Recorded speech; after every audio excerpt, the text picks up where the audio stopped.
Audiobook Caminho a Cristo, Capítulo 6 A Conquista da Paz.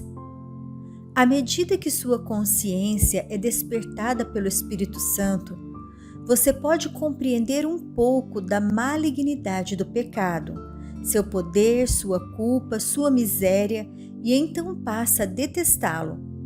Você sente que o pecado separou você de Deus e que está cativo do poder do mal.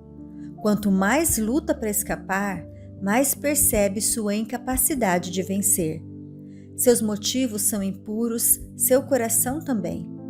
Você vê que sua vida está repleta de egoísmo e pecado. Você quer ser perdoado, purificado, libertado. Como então obter harmonia com Deus e semelhança com Ele? O que você precisa é paz. O perdão, a paz e o amor do céu no coração. O dinheiro não pode comprá-la, a inteligência e a sabedoria não conseguem alcançá-la.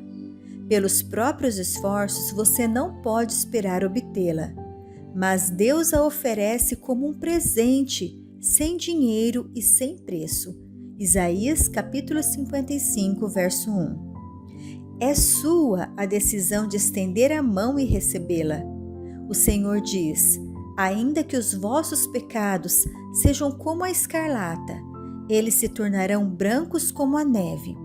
Ainda que sejam vermelhos como o carmesim, se tornarão como a lã. Isaías capítulo 1, verso 18. Dar-vos-ei coração novo e porei dentro de vós espírito novo. Ezequiel capítulo 36, verso 26. Você confessou seus pecados e de coração afastou-se deles. Resolveu se entregar a Deus. Agora vá a Ele e peça-lhe que lave seus pecados e lhe dê um coração novo. Creia então que Ele assim o fará, porque assim o prometeu. Esta é a lição que Jesus Cristo ensinou quando esteve na terra, que devemos crer que receberemos a dádiva que Deus nos prometeu e que ela é nossa. Jesus curou as pessoas das suas enfermidades quando elas manifestaram fé em seu poder. Ele as ajudava naquilo que não conseguiam enxergar, inspirando-as a nele confiar quanto às coisas que não conseguiam ver, levando-as a crer no seu poder de perdoar os pecados. Foi o que disse claramente ao curar o paralítico: para que saibais que o Filho do Homem tem sobre a terra autoridade para perdoar pecados, disse então ao paralítico: levanta-te, toma o teu leito e vai para a tua casa. Mateus capítulo 9, verso 6. João, o evangelista, disse o mesmo ao falar sobre os milagres de Cristo. Estes, porém, foram registrados para que creiais que Jesus é o Cristo, o Filho de Deus, e para que, crendo, tenhais vida eterna em seu nome. João, capítulo 20, verso 31. Com a simples narrativa sobre como Jesus curou os enfermos, podemos aprender a crer que Ele pode perdoar os pecados. Voltemos à história do paralítico do tanque de Betesda. O pobre sofredor estava desamparado. Por 38 anos não havia usado seus membros. Jesus ordenou-lhe: levanta-te, toma o teu leito e vai para a tua casa. Aquele paralítico poderia ter dito: Senhor, se quiseres me curar, obedecerei a tua palavra. Mas não foi assim. Ele creu na palavra de Deus, creu que havia sido curado e imediatamente se levantou, decidiu que andaria e andou. Ele agiu de acordo com a palavra de Cristo e Deus lhe concedeu a força. Estava curado. Da mesma forma, você é um pecador. Não consegue expiar seus pecados do passado, nem mudar seu coração e se tornar perfeito. Mas Deus promete fazer tudo isso por você, por meio de Cristo. Você crê nessa promessa, confessa seus pecados e se entrega a Deus. Você deseja servi-lo. Ao fazer isso, Deus certamente cumprirá sua palavra. Se você crê na promessa, crê que está perdoado e purificado, Deus supre o que é necessário. Você é curado da mesma maneira como Cristo deu a força para o paralítico andar, quando ele creu que estava curado. Assim é se você crê. Não espere sentir que você está curado, mas diga: eu creio, e assim é, não porque eu o sinta, mas porque Deus prometeu. Jesus diz: tudo quanto em oração pedirdes, crede que recebestes, e será assim convosco. Marcos capítulo 11, verso 24. Há uma condição para o cumprimento dessa promessa: que oremos de acordo com a vontade de Deus. E a vontade de Deus é nos purificar do pecado, tornar-nos seus filhos e capacitar-nos para viver uma vida de santidade. Podemos então pedir essas bênçãos, crer que as recebemos e agradecer por tê-las recebido. É nosso privilégio ir a Jesus, ser purificados e nos apresentar diante da lei sem qualquer vergonha ou remorso. Agora, pois, já nenhuma condenação há para os que estão em Cristo Jesus. Romanos capítulo 8, verso 1. Daqui por diante, você não pertence a si mesmo. Você foi comprado por um preço.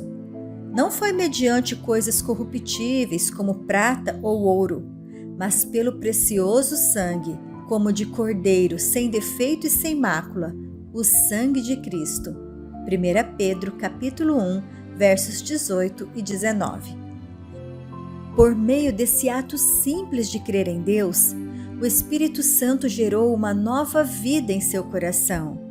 Agora você é uma criança nascida na família de Deus, e Ele ama você como ama seu filho.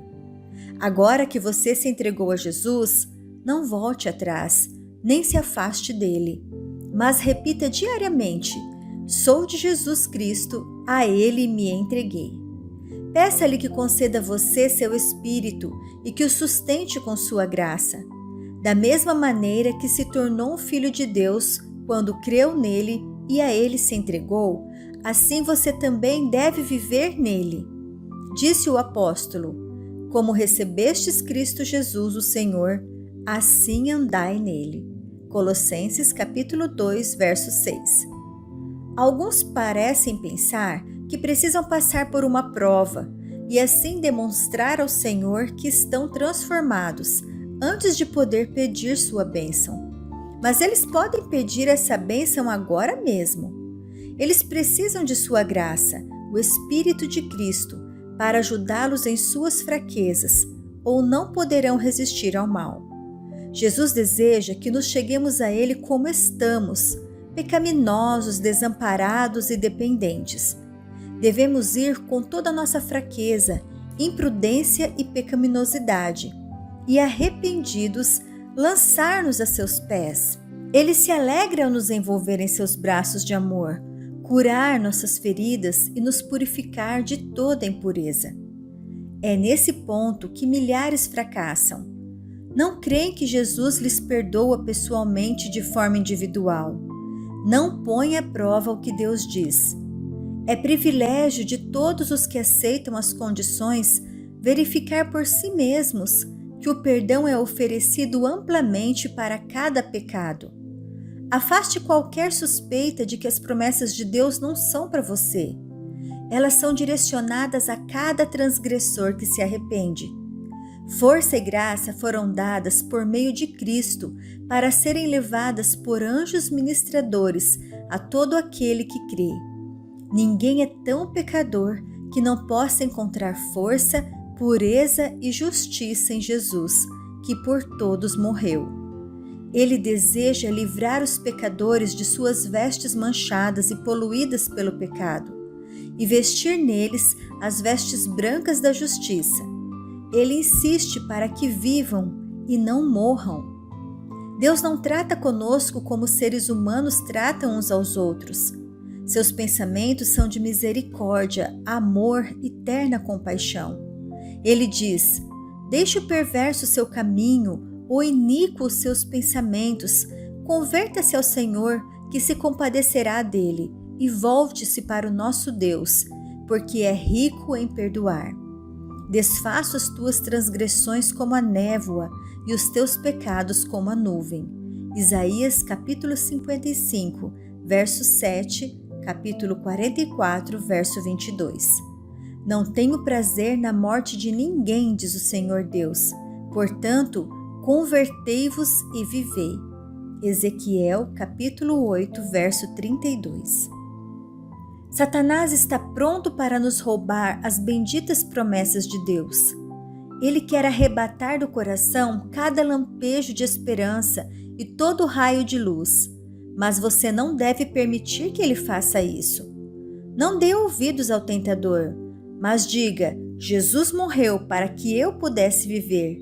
Ele me ama e não quer que eu pereça. Tenho um Pai Celestial compassivo, embora eu tenha abusado do seu amor e negligenciado as bênçãos que me deu. Vou me levantar para ir ao Pai e dizer-lhe: pequei contra o céu e diante de ti. Já não sou digno de ser chamado teu filho. Trata-me como um dos teus servos. A parábola nos mostra como será recebido aquele que se perdeu. Vinha ele ainda longe quando seu pai o avistou, e compadecido dele, correndo, o abraçou e beijou. Lucas capítulo 15, versos 18 a 20. Mesmo essa parábola, por mais terna e comovedora que possa ser, não consegue expressar a infinita compaixão do Pai Celestial. O Senhor declara por meio do seu profeta: com amor eterno eu te amei, por isso com benignidade te atraí. Jeremias capítulo 31, verso 3. Enquanto o pecador ainda está distante da casa do Pai, esbanjando seus bens em uma terra estranha, o coração do Pai o quer de volta. E cada desejo de retornar para Deus, despertado no coração, não é outra coisa senão a terna voz do Espírito, suplicando, insistindo, atraindo o desviado para o coração cheio de amor do Pai. Mesmo tendo perante você as ricas promessas da Bíblia, ainda é capaz de duvidar? Ou você imagina que quando um pobre pecador deseja voltar e abandonar seus pecados, o Senhor, com severidade, o impede de se prostrar arrependido aos seus pés? Longe de nós pensarmos assim. Nada pode nos prejudicar mais do que ter um conceito assim do nosso Pai Celestial. Ele odeia o pecado, mas ama o pecador. Ele se entregou na pessoa de Cristo para que todos pudessem ser salvos e desfrutar as bem-aventuranças eternas no reino de glória. Que outra linguagem mais forte, mais carinhosa poderia ser empregada em lugar da que ele escolheu para expressar o seu amor por nós?